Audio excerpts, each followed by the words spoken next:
Bonsoir, mercredi 26 mai, bienvenue dans le journal de la rédaction de TV78. Tout de suite les titres de cette édition. Jusqu'au 30 mai, c'est la semaine européenne de la jeunesse, un événement qui a lieu tous les 2 ans pour permettre aux jeunes de débattre, contribuer à des initiatives et de connaître les possibilités offertes par l'UE. Dans ce journal, reportage au lycée Blériot de Trappes.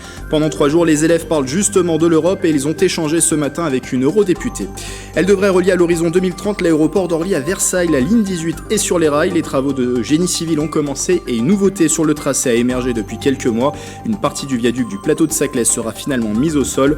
Le point sur le chantier a invité Bertrand Houillon, maire de Magny-les-Hameaux. Et puis le monde de la culture reprend peu à peu ses droits. Hier, le théâtre Coluche de Plaisir accueille une avant-première. Vienne 1913 a été joué devant des professionnels par la compagnie Influence N avant une représentation à destination du public et ce en octobre.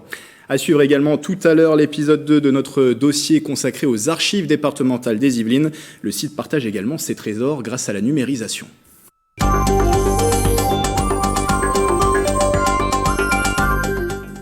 Et je vous le disais dans les titres, c'est en ce moment la semaine européenne de la jeunesse. Au lycée Louis Blériot de Trappes, des élèves ont participé aujourd'hui à une visioconférence avec la députée européenne française Irène Tolleray. Un rendez-vous qui s'inscrit dans le cadre du programme Erasmus, mené avec la structure yvelinoise. Mickaël Elmidoro a pu suivre les échanges. Journée spéciale pour ces 6 élèves du lycée Louis Blériot de Trappes. Ce mercredi 26 mai, ils ont pu discuter avec une députée européenne dans le cadre d'un programme Erasmus débutant en 2018.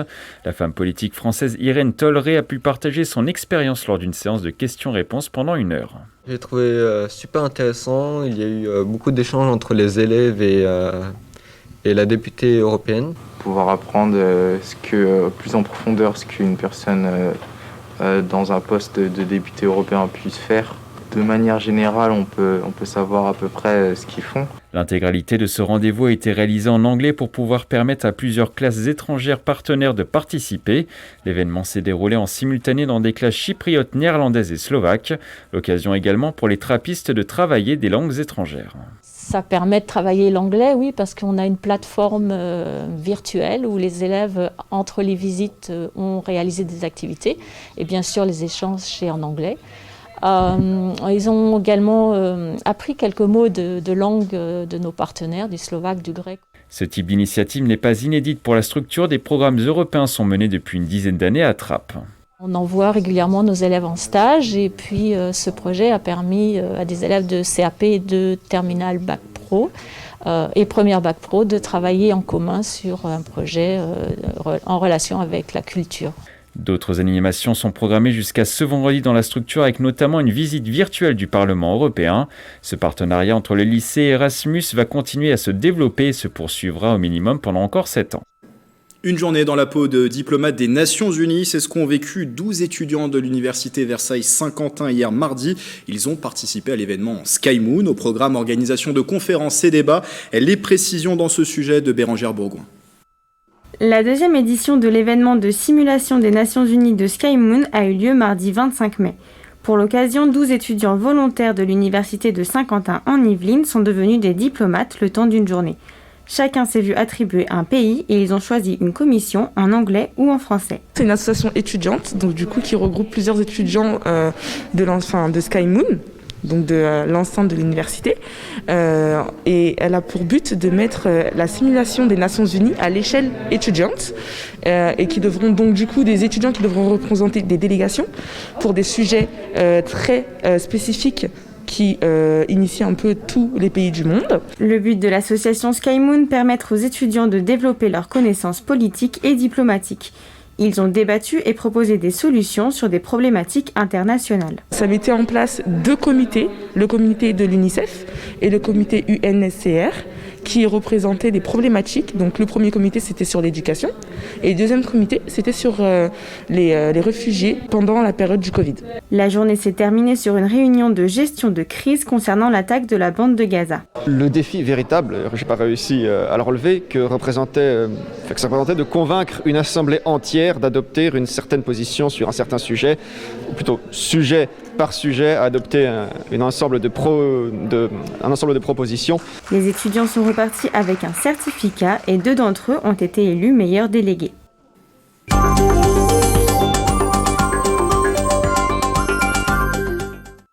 Transport à présent dans ce journal et on va parler plus précisément de la ligne 18. Cette dernière reliera d'ici à 2030 l'aéroport d'Orly à Versailles en passant par Saint-Quentin en Yvelines. Bonsoir Mickaël Elmidoro. Bonsoir. De la rédaction de TV78. La ligne 18, c'est déjà une histoire très longue. Une très longue histoire, comme vous l'avez dit. La ligne 18 est issue du projet de réseau de transport public du Grand Paris de 2009 pour donner à la région parisienne une nouvelle impulsion. On l'appelait à ce moment-là la ligne verte. Le dossier est ensuite repris dans le projet du Grand Paris Express avec pour objectif une mise en circulation envisagée entre 2025 et 2030. Le projet avance concrètement. Le 6 mars 2013, le Premier ministre de l'époque, Jean-Marc Ayrault, dévoile la carte et le nom de la ligne 18 apparaît pour la toute première fois dans les documents. Le 28 mars 2017, le tracé devient d'utilité publique. Le projet est sur les rails. Pour les téléspectateurs, est-ce qu'on peut rappeler quel sera le tracé de cette ligne ? Alors cette ligne de métro automatique sera longue de 35 km. Elle reliera donc à l'horizon 2030 l'aéroport d'Orly à Versailles-Chantier à terme avec une première livraison en 2027 entre Saint-Aubin et Orly dans l'Essonne. Dans les Yvelines, la ligne 18 arrivera par l'est au niveau de Châteaufort. Elle passera ensuite au golfe national de Saint-Quentin en Yvelines pour arriver à la gare de Saint-Quentin-Est à Guyancourt. Ensuite, les trains traverseront la ville pour se diriger vers Satoray à Versailles. La ligne 18 arrivera à Versailles-Chantier en passant sous la nationale 12. Il y aura une correspondance avec le RERC. Je termine cette chronique par quelques chiffres. La ligne 18, ce sera 10 gares, dont 3 dans les Yvelines, à Saint-Quentin-Est, Satory et Versailles-Chantier. Sur les 35 km, 61% de la ligne sera une section souterraine avec le reste de la ligne en viaduc ou en sous-sol.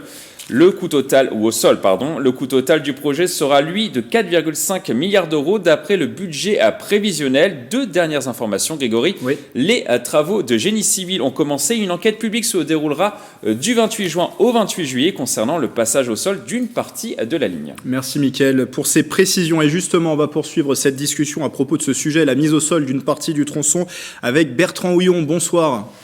Bonsoir.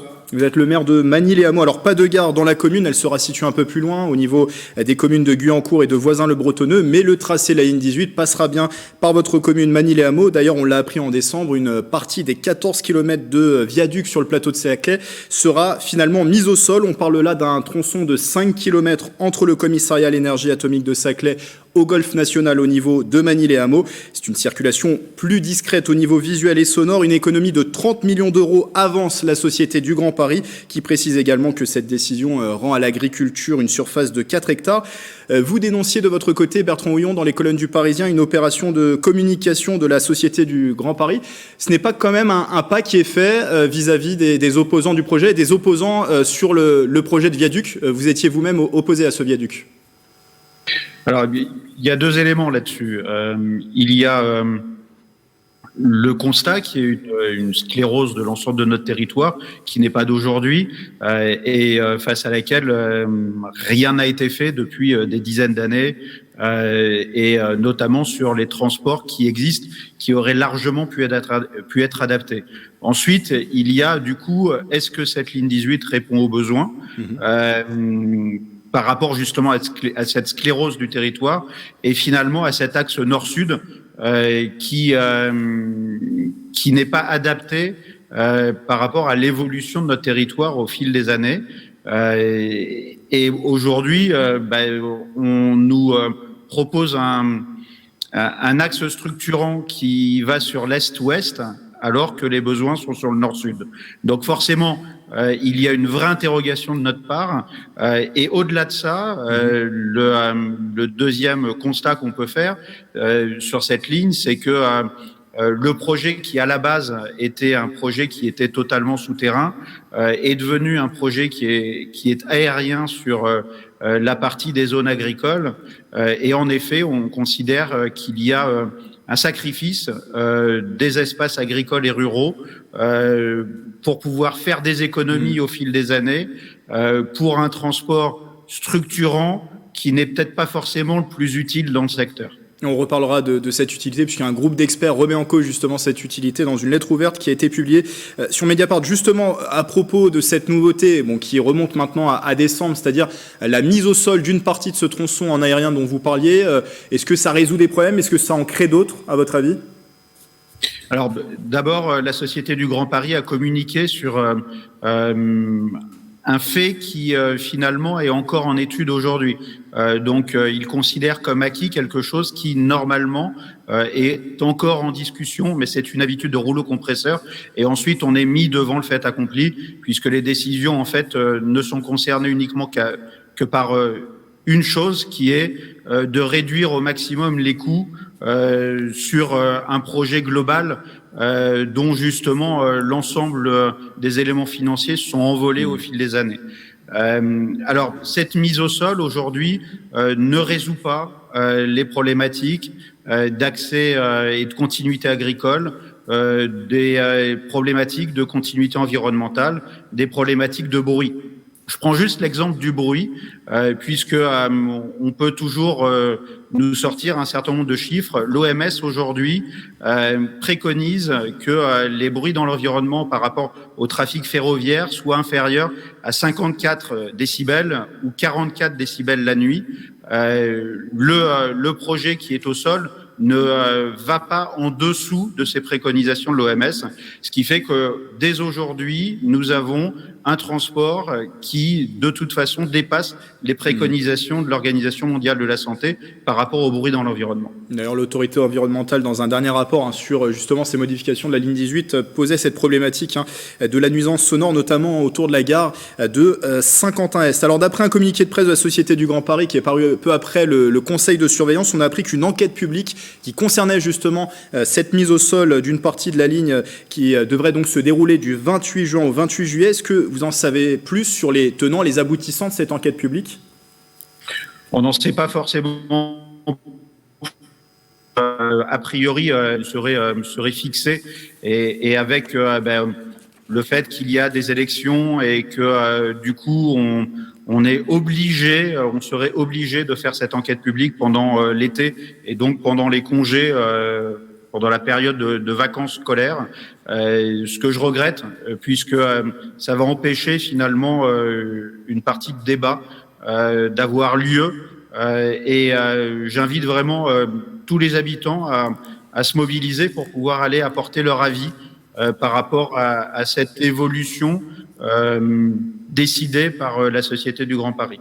Et elle devrait donc se dérouler entre le 28 juin et le 28 juillet. Une dernière chose, Bertrand Houillon. Alors, on le sait, cette ligne 18 est un serpent de mer. On en parle depuis plusieurs années, avec aussi des oppositions autour du projet. Il y a notamment une ZAD qui s'est installée tout récemment sur la partie essonnienne du tronçon au niveau de Saclay pour contrer ce projet.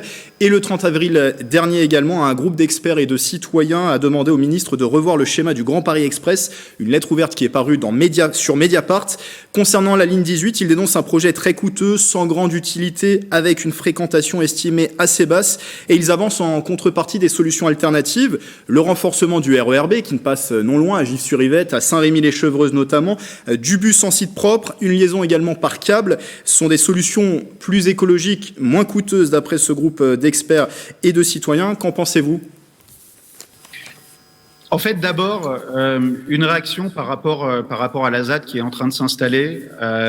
Ça fait des années qu'on signale à la SGP et à l'État qu'il faut arrêter ces projets hors sol, sans lien avec les populations locales, et à l'encontre finalement de ce que peuvent dire et les alertes que peuvent faire les élus locaux.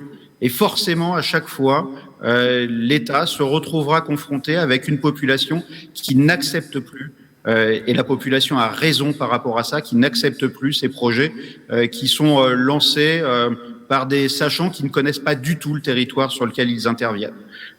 Ensuite, ça fait des années également que nous signalons qu'il y a des progrès à faire et des projets finalement qui sont en attente depuis des années sur les transports existants. Je vais parler par exemple de la prolongation du RERC jusqu'à Rambouillet, pourquoi pas jusqu'à Chartres même. C'est un projet dont on entend parler depuis 40 ans. Je peux vous parler aussi du RERC entre Versailles et Massy, qui devrait se transformer en tram-train depuis des années et dont le projet est sans cesse reculé. Je peux aussi vous parler de la rénovation du RERB pour permettre une multiplication des fréquences qui est sans cesse repoussée. C'est il y a peut-être d'autres projets à porter. Et tous ces projets-là, finalement, se rajoutent également aux propositions qui sont de nouveau faites par des experts, mais qui sont faites depuis des années aussi. C'est-à-dire qu'aujourd'hui, on se retrouve avec un projet de ligne 18 qui monopolise tous les débats depuis une dizaine d'années maintenant, qui n'avance pas d'ailleurs, et qui finalement met sous couvert tout ce qui aurait dû être déjà fait par l'ensemble des organismes qui en ont la responsabilité depuis une quarantaine d'années. Donc aujourd'hui, moi, ce que je demande, et ce que je demande toujours, c'est qu'on se remette tous autour de la table et qu'on regarde point par point, et que chaque organisme qui a la responsabilité, chaque collectivité, l'Île-de-France, la région, le département, l'État, fassent leur travail pour pouvoir permettre aux habitants de ces secteurs d'avoir des transports dignes de ce nom. Et je ne pense pas que la ligne 18 règle les problématiques que nous pouvons avoir sur nos territoires. Merci Bertrand Houillon d'avoir été avec nous. Merci à vous. Et je le rappelle, vous êtes le maire de Magny-les-Hameaux.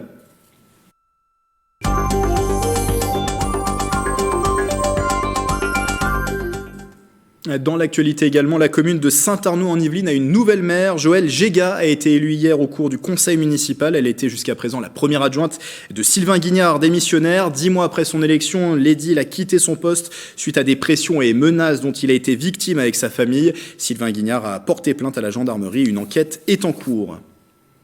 La suite à présent de notre dossier de la rédaction consacré aux archives départementales des Yvelines qui sont installées à Montigny-le-Bretonneux.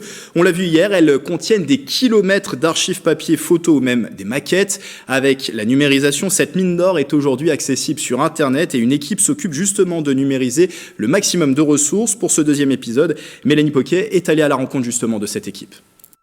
Il va bientôt être sous le feu des projecteurs. Ce sceau de Philippe Lebel va être photographié sur tous les angles. Derrière l'objectif, Jean Bernard, l'un des photographes des archives départementales des Yvelines. Les équipes s'occupent en ce moment d'un ensemble d'une trentaine de sceaux. Ces cachets officiels à poser sur des actes pour les authentifier et les fermer pour garantir le secret.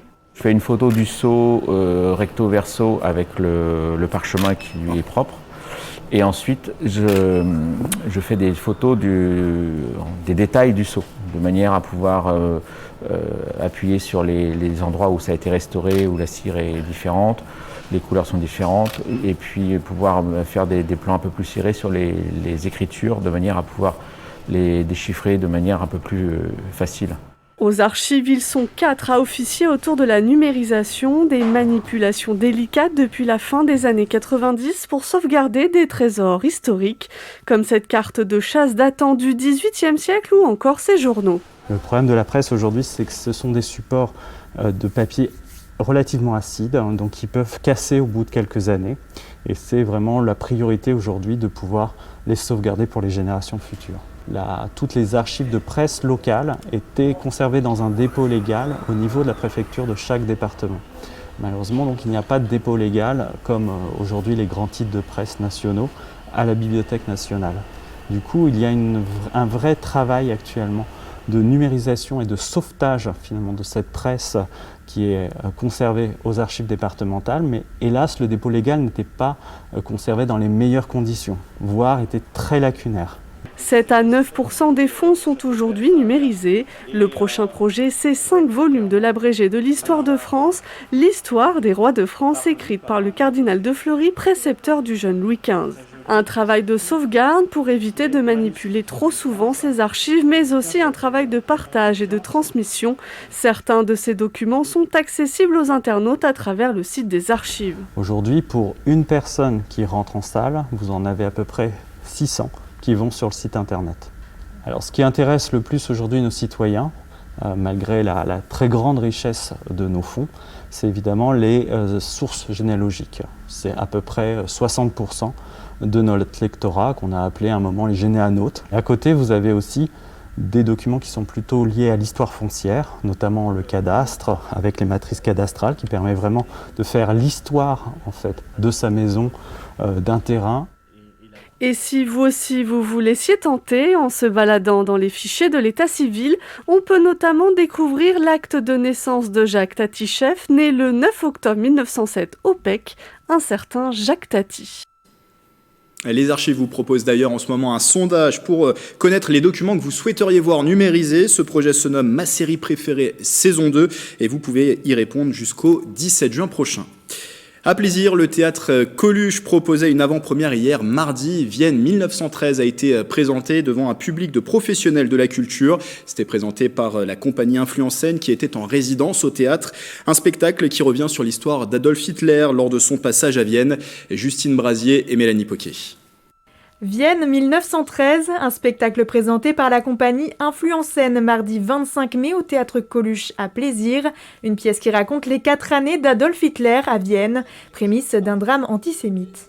Il y a toute la culture dans la vie viennoise, il y a en émergence, en prémisse donc, le pire qui va naître, c'est-à-dire l'antisémitisme le plus bêta, j'allais dire.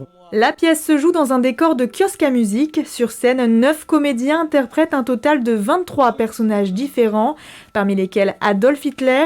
La pièce s'ouvre sur le jour de ses 20 ans, le 20 avril 1909. Il vient de se faire refuser à l'Académie de Vienne. Là, la difficulté, c'est qu'effectivement, il faut laisser entrevoir le Führer qui va arriver, mais il n'est pas encore là. Il est encore jeune, il est encore idéaliste d'une certaine manière. J'ai travaillé un personnage qui est assez froid, statique, impulsif, mais néanmoins très précieux dans la manière qu'il a de s'exprimer. Je ne suis pas ton pote. Oh bah d'accord, t'es pas mon pote, hein. Alors comme ça, tu dessines des bâtiments? Pas seulement. J'étudie Wagner aussi. La pièce était en création au théâtre Coluche de Plaisir l'année dernière, un spectacle de sortie de résidence présenté aux professionnels.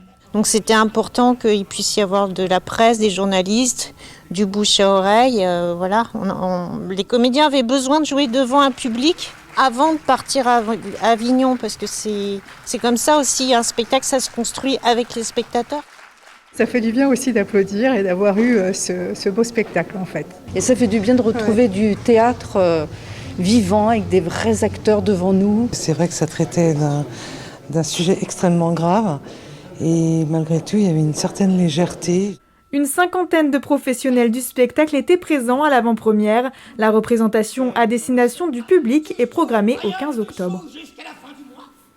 On se quitte sur ces images, l'arrivée à la mi-journée des Bleus à Clairefontaine en Yvelines. L'équipe de France de football démarre sa préparation pour l'Euro 2020, reportée à cet été en raison de la crise sanitaire. Le sélectionneur Didier Deschamps a appelé un groupe de 26 joueurs pour la compétition. Premier match le 15 juin face à l'Allemagne à Munich. D'ici là, les coéquipiers d'Hugo Lloris prendront part à 2 rencontres amicales. Le 2 juin contre le Pays de Galles à Nice et le 8 juin, ce sera au Stade de France face à la Bulgarie. Voilà, c'est la fin de ce journal. Merci de votre fidélité. Dans un instant, nouveau numéro du 7-8 Société. Une semaine après la réouverture, les clients sont-ils de retour? C'est la question que posera Mélanie Poquet à ses invités. Très belle soirée avec TV78.